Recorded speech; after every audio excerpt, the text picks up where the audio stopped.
episode. So I want you guys to stay tuned for that. It's live now. It's live now, yo.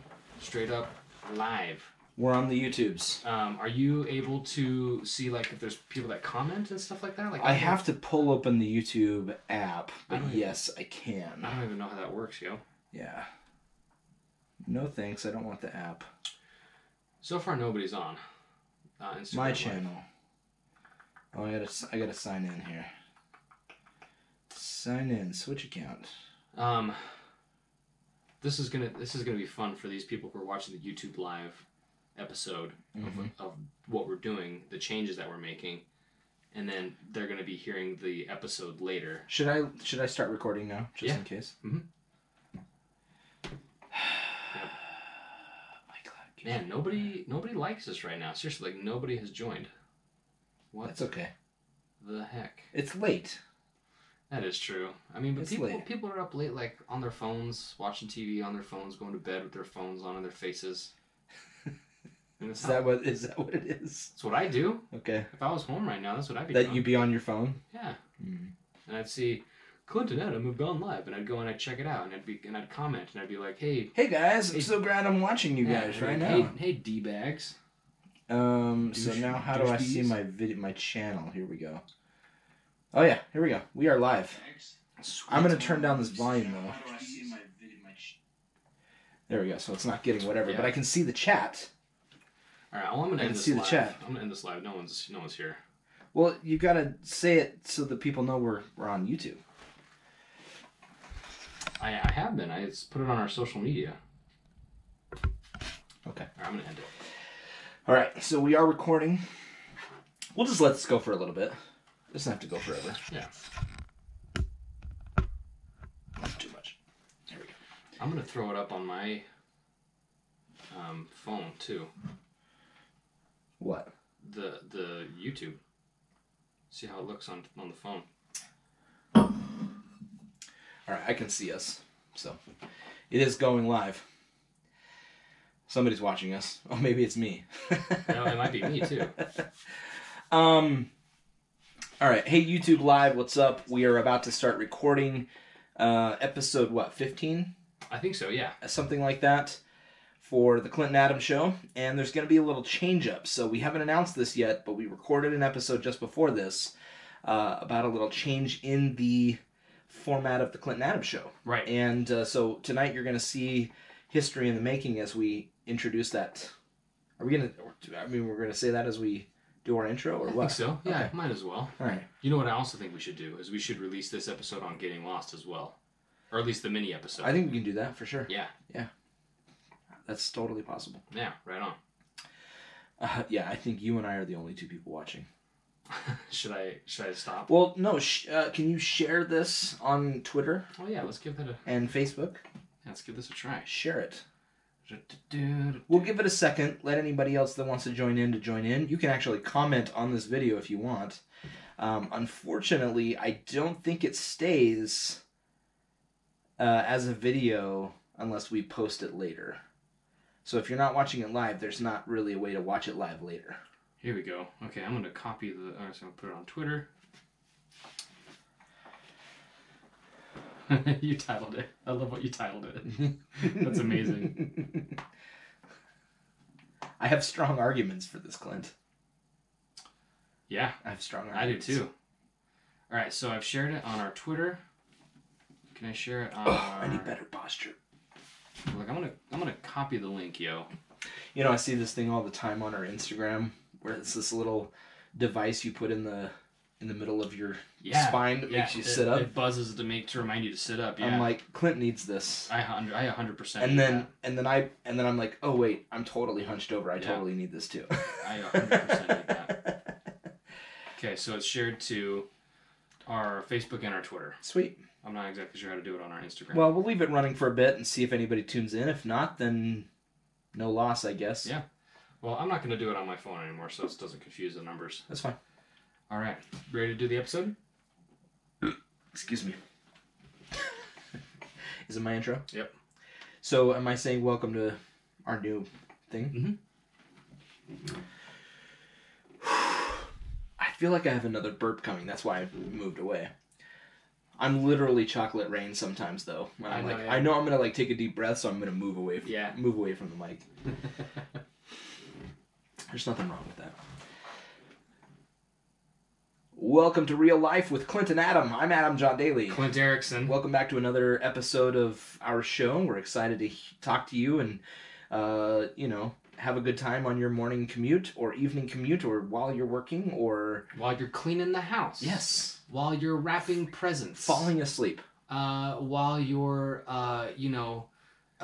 walking the dog. Walking the dog, while you're pre-coitus. Oh, jeez. Maybe our voices get you in the mood.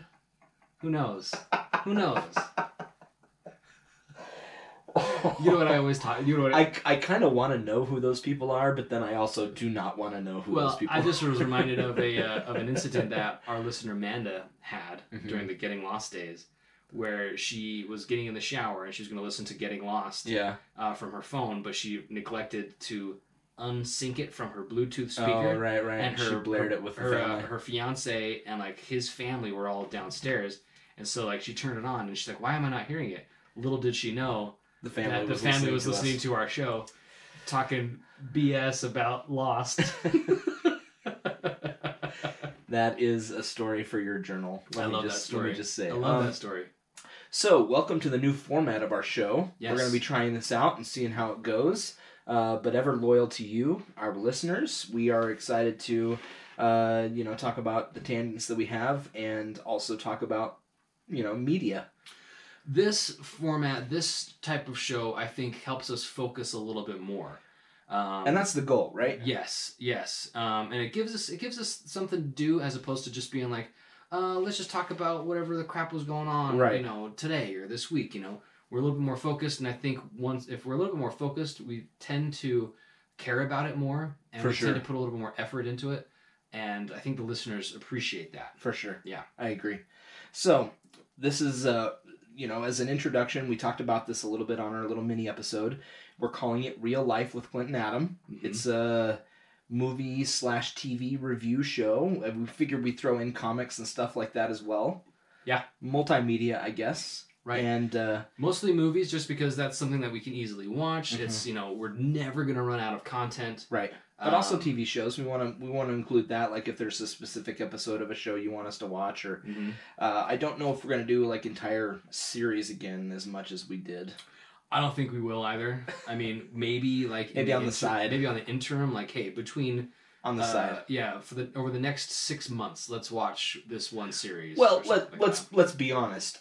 You watch Stranger Things. I do. So I watch Stranger Things as well. Right. They're coming out with a new season next year, so we'll probably both watch that. We will both binge it at some point, or at least get it done in a certain time frame, and we'll talk about Stranger Things, right? It'll be Real Life with Clint and Adam presents Getting Strange. Right. I've always wanted that to be the show title. Oh, this is a missed opportunity. Getting Strange. We need to change the name of the show right now. Well, we haven't changed it yet. I know, but I'm like, instead of Real Life with Clint and Adam, Getting Real. Getting Real? With Clint and Adam. Oh, okay. I like that. Because it's like our other show. Getting Real. All right. Yes. High five. Why did we not think about that before? You just witnessed history right now. We're changing it to Getting Real with Clint and Adam. Getting Real with forget Clint and the Adam. intro to this show. Yeah, so that mini episode you heard. Getting Real. Yeah, that talked about real life with Clint and Adam. No, it's Getting Real. Yeah, that just changed. Yeah. Getting Real. Let's make sure we check on that before we I'll do it right now, homie. But I do want to read a couple of emails that we have. Should we just do one now? Yeah, we'll do one later? now. Yeah. Okay. Yep. So Ricky wrote us, "Hey guys, I'm crazy grateful I'm crazy grateful to get the podcast on Monday. Had to put my 19-year-old cat to sleep on Monday night, so listening to the podcast Tuesday morning on the way to work was a great distraction. Super morbid, but thank you, Ricky. Our heart goes out to you, honestly. Yeah. Like that's a family pet is a member of the family, honestly. But we're grateful to you for your listenership, and if you want to get, the episodes early, you can subscribe to Patreon as well. Ricky, our heart goes out to you. Yeah, 100%. Bless you. So that's all the emails we have for this week. So there is a YouTube show, apparently, or TVH11. Uh-huh. Oh, it's like a an ABC affiliate, and they have a show called Getting Real. It's a... It's not a podcast? It's like on TV. It's a movie. It's a movie review show. But we can steal it. Sure. Getting Real with Clinton Adam podcast. Yeah. Getting Real podcast. Well, we used to call it the Getting Lost podcast. Yeah, the Getting Lost podcast. We'll call it Getting Real podcast. Yeah. With Clinton Adam. Yeah. That's fine, right? We're not guys. We're not trying to fringe on anybody's. Look, if you guys watch the YouTube video, you'll know that I thought of it on the spot. That's true. Without doing any sort of research. He wasn't trying to pirate it at all. I wasn't trying to steal anything. Right. Give me a break. Well, as our YouTube live show has indicated, we're talking about a very special movie to both of our hearts. Oh my gosh, this movie is so near and dear to me. And apropos, because it's Christmas, this is a show I've been watching for the past 3 or 4 years as a Christmas Eve movie with my wife as we get, presents ready and finalize the wrapping of things and do the stockings and whatnot. We watch Die Hard. That's... Okay, the Christmas movie argument aside, just as a movie... It's just a great movie. It's a really great movie. Yeah. And like I've got so many things to talk about that I want to, get into it. It's just, we're going to talk about it being a Christmas movie because it is. For sure. It is a Christmas movie. I don't care what you say. Bruce. I'm the guy who sits at the table that says, the sign that says Die Hard is a Christmas movie, changed my mind. Yeah. Like I'm that guy. Yeah. Hey, you know your memes, man. That's a current meme. That's from Clerks, I think. Well done. Clerks 2. Yeah. It's a current meme though. There's a lot of different things that are like, X proposition changed my mind. Yeah. Yeah. Well done. So, should we get into it? Yeah, let's dive in. Okay, Die Hard, starring Bruce Willis, Alan Rickman, and Bonnie Bedelia. Directed by John McTiernan. McTiernan, and it was released in 1988. Yep. So this is the 30th anniversary. I was 6. Of Die Hard. I was 3. There you go. Yeah. Okay, so the synopsis. John McClane, officer of the NYPD, tries to save his wife, Holly Gennaro, and several others that were taken hostage by German terrorist Hans Gruber during a Christmas party at the Nakatomi Plaza in Los Angeles. Nakatomi. Did I ever tell you the time that I posted a thing on Instagram that said Nakatomi forever, or never forget, or something like that? Around, I think it was on a Christmas Eve, and like I had a bunch of older relatives that had no frame of reference of this, and they were like, oh yeah, our hearts go out to it, and I'm like, guys, it's fictional. It's a fictional thing. Yeah. But I wasn't even sad. Yeah. I was like, great, good on you. Good on you for doing that. So now my notes for the show, what I did was, and it kind of changed over the course of me actually watching the movie, because I tried to do it in the same way that I did Getting Lost. Right. Whereas something that interesting happened or something funny, like I made note of it, right? Yeah, I probably did too much where I tried to describe too much plot, and then I tried to like pull myself away from that. See, and I think I kind of grew into that. Like, I'd be like, and then Hans Gruber shot Mr. Takaki in the face. Like, yes. I didn't go too far into that.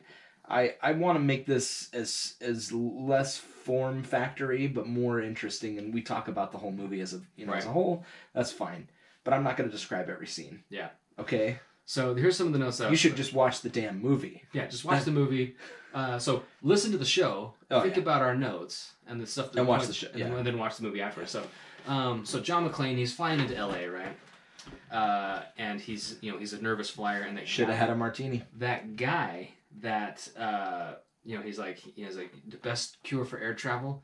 When you ever get to your goal, you take off your shoes and you put your feet on the carpet. Make and fists with your toes. I do that after every flight. Does it work? I honestly don't know. I do it just so I can be like John McClane. Okay, let me tell you something. I actually think it does work. Does it? Because I've also done that because of this movie. Yeah. And I don't know. It's strangely relaxing is what I meant to say. I would be interested to know the physiological effect that doing that. Yeah. What does that do to your brain? Because it worked. Like for me, it works. Right. Now you do have to have a good carpet. Right. Like most hotels have super short weaves, for stain resistance and stuff like that. So it's not really conducive to this kind of activity. But here I've got a more shag. Yeah. This is great carpet. I love my carpet. It's great carpet. And it works really well. You take off your shoes, you make fists with your toes in this carpet, and you're like, oh yeah, that's relaxing. Nice. I don't know what it is. See, now for me, this is going to dive into my psychosis a lot. Okay, so you have a lot of that. Clip. You know me. You know I like movie props, movie replicas. Yeah. You know, and things like that. Like I have an Indiana Jones hat. Yes. You know? I have a Pirates of the Caribbean coin. I have Two Faces coin, and I carry these with me because I'm a huge nerd. So see that I don't get. Memorabilia I get. Carrying it with you, I don't get. Just in case I ever need to have a coin to flip, you know what I mean? You make your own luck, Clint. Yeah, yeah, right. So there's other things that I do that are a little bit more quirky because I want to emulate certain people. Like, for example, I point with two fingers because that's how Walt Disney points with two fingers. Yeah.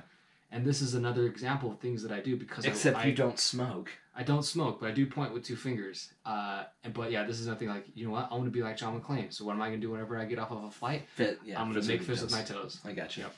Fair enough.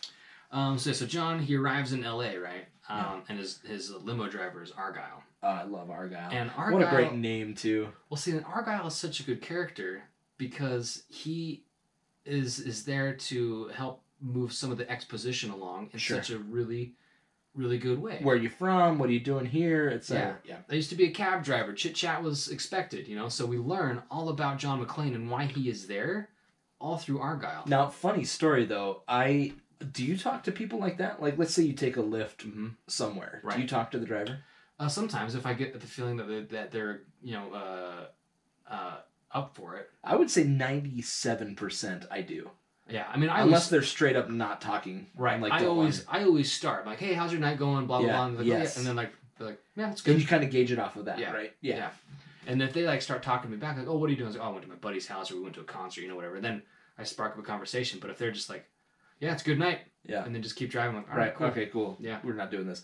So I took my trip to Portland with our other friend Clint, our mutual friend Clint. Shout out to Clint. Hey, Clint Gray. And he talked to every one of our Lyft drivers. And it was fascinating, A, to find out more about the driver, and B, also to find out more about Clint. Yeah. Like, I got into his, you know, kind of his background while he talked to somebody in a Lyft car. You know what's great about Lyft drivers? Is that you can tell them anything. And it's like talk therapy. Oh, yeah. Yeah.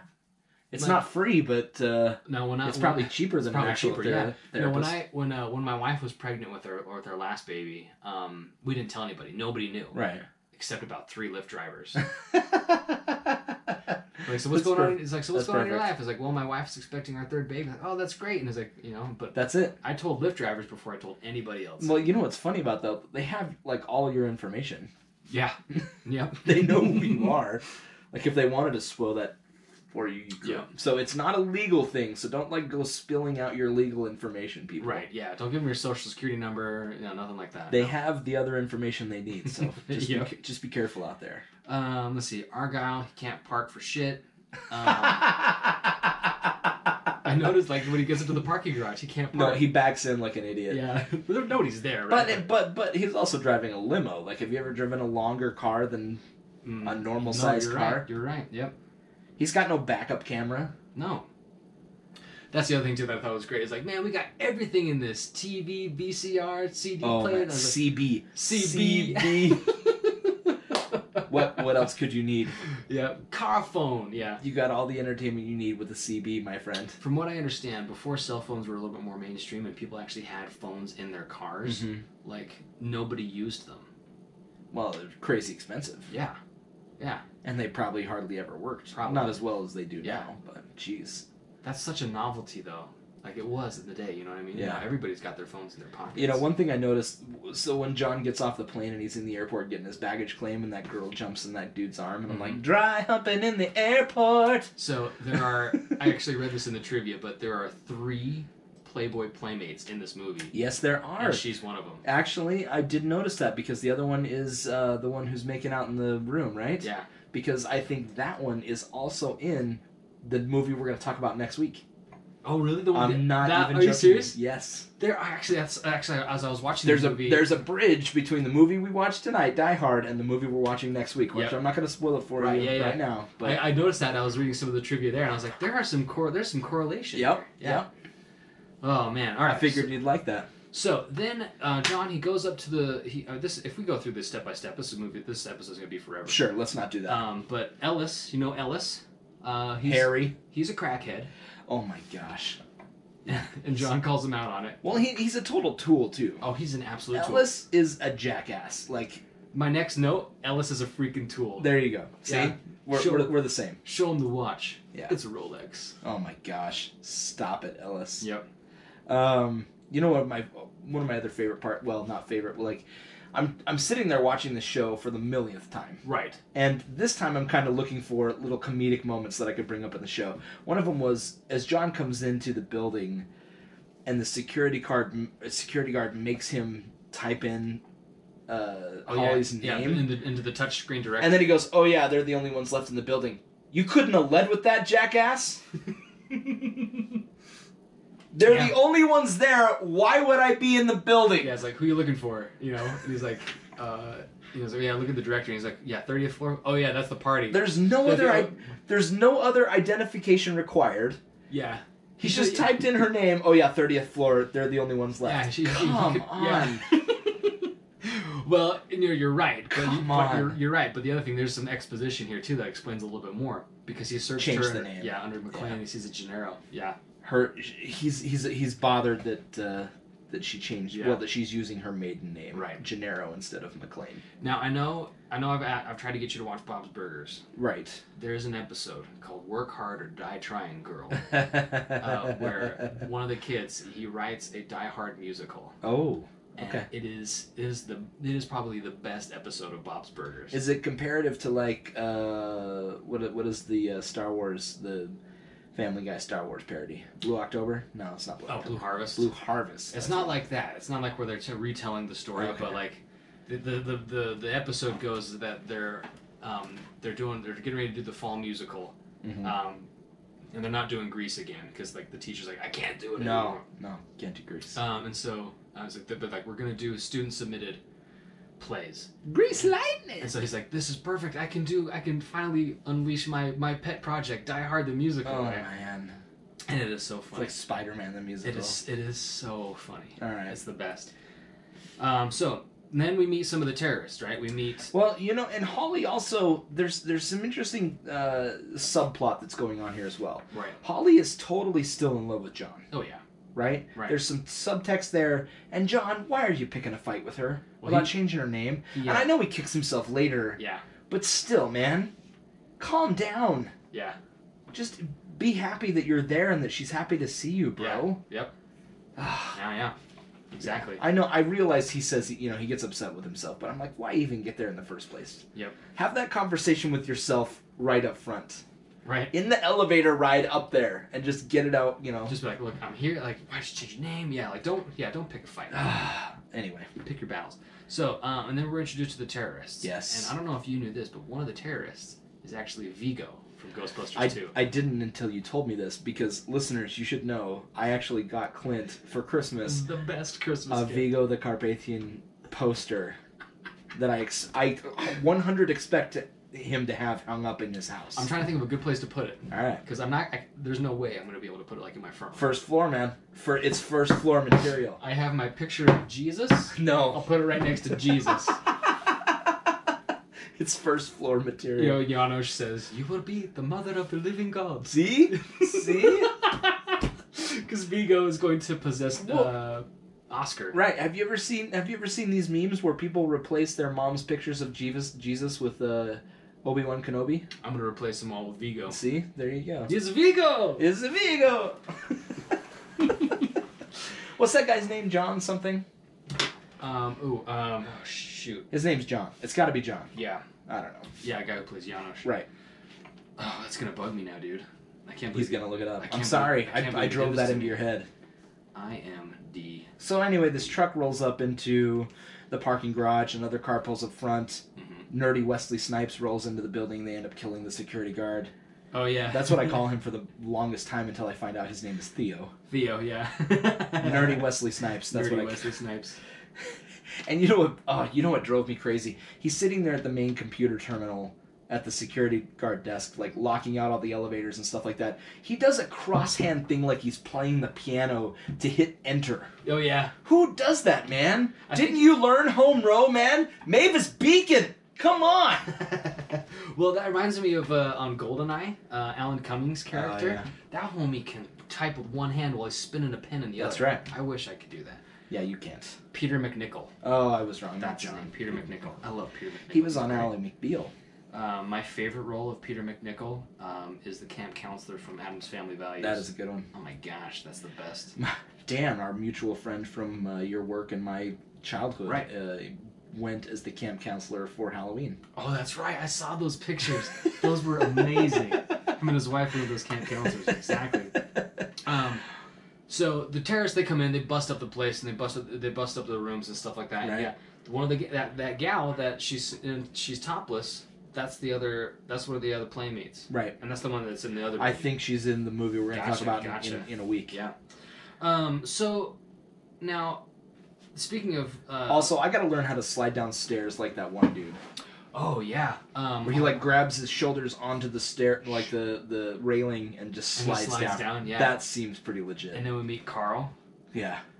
Hey, brother. Carl. He takes out the phone lines, right? Just wait till I've got some nicknames here for these guys. For Carl? Yeah. Yeah. Well, all of them. So they vary. Let me just say they go back and forth because I'm just like whatever. Whatever. Hitler Youth, you know. The funny thing is, I actually read this in the trivia, and I think I might have it in here. I'll bring it up again, but there are 12 terrorists, and I think only 4 of them are German. Yes. Yeah. Well, there is some trivia about like how poor their German is, especially Alan Rickman. His grammar sucks. No, they said his is actually the best of all. No, I read his grammar sucks. Or like his pronunciation might have been good, but the grammar that he used was not good. I gotcha. I see. And also, call me cautious, but is it crazy to run a chainsaw through a bunch of electrical currents? Yeah, that does seem hazardous. That does seem a little bit hazardous. Come on. Well, anyway. I mean, weren't those? I don't think those were power. That was phone lines. It doesn't matter. They were electrical. Well, if they were phone lines, they wouldn't be sparking like they did. Well, what was sparking is because it was going through the metal pipes that they were housed in. They were sparking afterwards as well. There's some physical. Oh, I see sparks. what you're saying. I see what you're saying. Yeah. That's what I'm saying. Like after he got done cutting, there's sparking going on in the plastic pipes, and it's like, okay. This is the Mikhail bleeding from his ears. Right. You're absolutely right. That dude should have been dead. Okay. So John, he has no choice but to leave because the terrorists bust up the place. Well, and he's in a state of undress. Yeah, he's got no shirt on. He's got no shoes. Yep. No service. And so he runs upstairs, and he sees another one of the floors that's under construction. Right. Well, he's retconning, like he's scoping the place out. Yeah. So he goes to try and pick up the phone, right? And the phone line was dead. The phone's dead. And then the next shot, you see him look across like the way, and he sees a woman in like a state of undress. Yep. And I always wondered to myself, why did they show that? And I didn't until this time I watched it. Because he's trying to get her attention, right? Or thought about it. No, what I didn't realize until now is that he saw her that she was on the phone. Oh. And so he realized that then. I mean, obviously the situation is bubbling. Yeah. It wasn't until I watched it this time for probably the millionth time. Right. I didn't realize until now that that's why they showed us him looking at that one. And that's the other Playboy Playmate. I think she is the other one. Thanks, John McTiernan. Also, what's with Hans's day planner? Right. Okay. Is there like a schedule for this thing? 8 o'clock. 8 o'clock. Take Nakatomi. Yeah. 8:05. Well, it seemed like he was reading a speech. And he closes his day planner or something like that. Oh yeah, when he's looking for Joe Takaki. He's checking off his list. You know? Yeah, he's like father of 5. Right. Check. Oh come on. Anyway. But he is one classy villain though. I'm not going to dispute that. I love Alan Rickman. Oh, I love Alan Rickman. Ever since Robin Hood, Prince of Thieves is not my favorite show. Right. By any means. Just because I don't care for Kevin Costner. Yeah. Playing an Englishman who can't have an English accent. Like, come on, you jackass. He tried. And Did he? He tried before they started shooting. And they're like, stop, please. I think his dialect coach gave up. Please stop. You are hopeless. But go back to Dancing with Wolves. But Rickman as Sheriff of Nottingham was absolutely horrifying.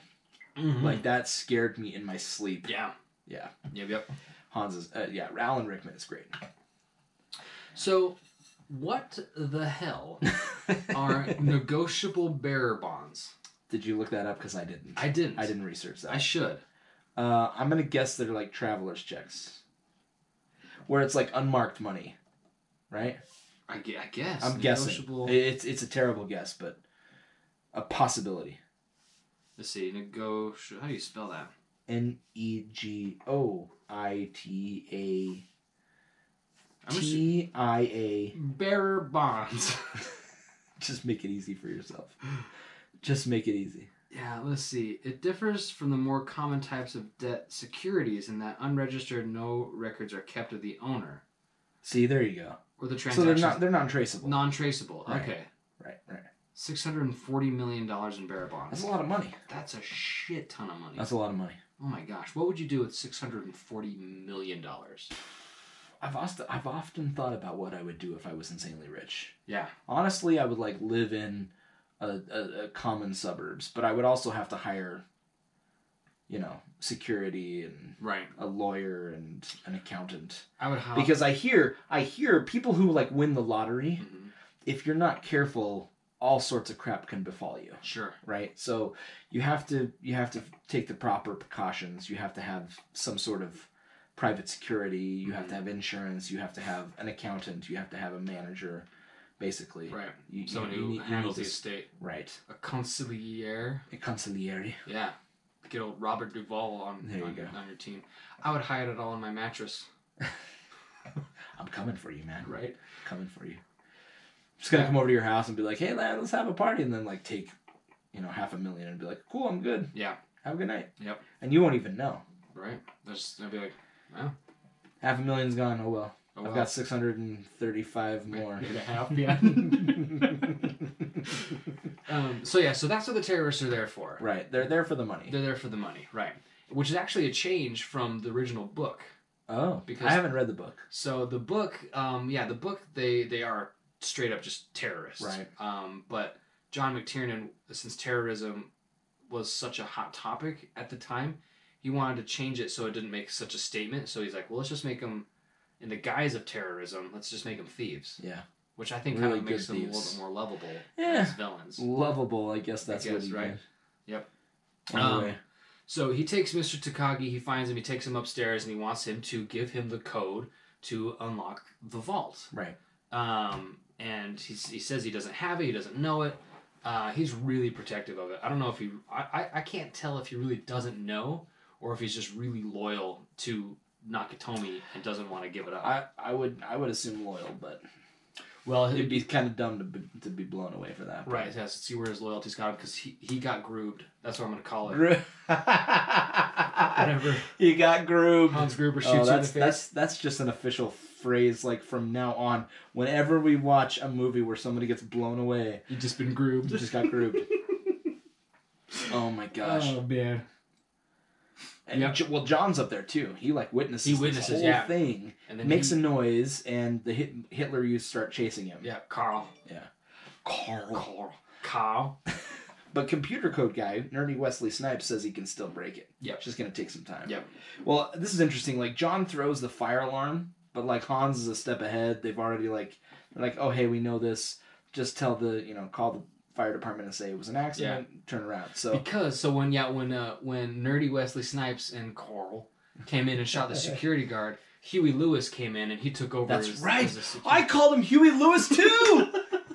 He is Huey Lewis. Huey Lewis, he knows the news. That's right. He came in and he took the guys as the security guard. Yeah. Yep. So anyway, but now they know what floor John is on. Yes. And that's the problem. So the fire trucks turn around, John's pretty upset, and then Mein Kampf shows up on the floor and he's ready to blow John away.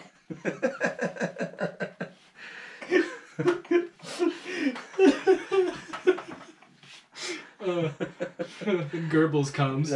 Well, I said this guy looks like Drago from Rocky IV if he was a pedophile. Right? He really kind of does, doesn't he? Yeah. 100%. Anyway, they fight. Drago has a way bigger gun. Well, and this is a good scene also, this too, is Carl's to show... brother. Yeah. This is also a good scene, too, that kind of shows us just how resourceful John really is. Right. Using the table saw to draw his attention. Yeah. Mm-hmm. Jumps on his back, and they fight, and he goes down the stairs. Oh my and gosh. Drago dies. Jon, he's... Oh my gosh. So I talk about this in my notes, but I have to say it now. Sure. So as you know, my favorite movie hero is Indiana Jones. I'm going to stop this now. Is that cool? Yeah, Okay. absolutely. Have a good night, everybody.